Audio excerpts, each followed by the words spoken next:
خبر دیں آپ کو لاہور سے، وزیر اعظم عمران خان کے خطاب کے بعد مریم نواز نے رد عمل دیتے ہوئے کہا، اقتدار کے لیے اس طرح کسی کو روتے پہلی بار دیکھا ہے، رو رہا ہے کہ میرے لیے کوئی نہیں نکلا۔ پاکستان مسلم لیگ نون کی نائب صدر مریم نواز نے عمران خان کی قوم سے خطاب کے بعد رد عمل دیتے ہوئے نوٹ میں کہا کہ پہلی بار کسی کو اقتدار کے لیے روتے دیکھا ہے۔ خبر دیں آپ کو اسلام آباد سے، ایک طرف جہاں ملک میں جاری سیاسی بحران کا شور شرابہ ہے، وہیں اب یہ خبریں بھی سامنے آنے لگی ہیں کہ پیٹرولیم مصنوعات پر دی گئی سبسڈی کو ختم کر دینا چاہیے، اور اگر ایسا نہ کیا گیا تو سبسڈی کی رقم 36 ارب تک پہنچ جائے گی۔ تفصیلات کے مطابق وزارت توانائی نے پیٹرولیم مصنوعات کی سپلائی مستحکم رکھنے کا پلان تیار کر لیا۔ پلان میں پیٹرولیم مصنوعات پر دی جانے والی سبسڈی ختم کرنے کی تجویز بھی دی گئی ہے۔ وزارت توانائی کا پلان وفاقی کابینہ کے اجلاس میں پیش کیا گیا۔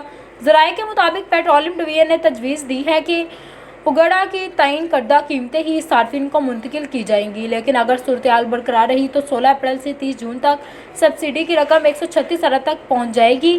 1 اپریل سے 15 اپریل تک 26.47 ارب روپے کی سبسڈی اس کے علاوہ ہوگی۔ السلام علیکم، DNA نیوز سے میں ہوں رمشا راجپوت۔ خبر دیں آپ کو دبئی سے، انٹرنیشنل کرکٹ کونسل ICC نے پاکستان کرکٹ ٹیم کے کپتان بابر اعظم کو پلیئر آف دی منتھ کے لیے نامزد کر دیا ہے۔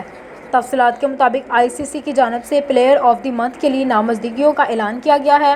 ICC نے پاکستان کے کپتان بابر اعظم کے علاوہ ویسٹ انڈیز کے کریگ بریتھ ویٹ اور آسٹریلیا کے کپتان پیٹ کمنس کو پلیئر آف دی منتھ کے لیے نامزد کیا۔ بابر اعظم نے آسٹریلین کرکٹ ٹیم کے حالیہ تاریخی دورے کے دوران انتہائی عمدہ کارکردگی کا مظاہرہ کیا اور عثمان خواجہ اور عبداللہ شفیق کے بعد سب سے زیادہ رنز بنانے والے تیسرے بلے باز رہے۔ انہوں نے 5 اننگز میں 78 کی اوسط کے ساتھ 390 رنز بنائے، جن میں 2 نصف سنچریاں اور 1 سنچری بھی شامل ہیں۔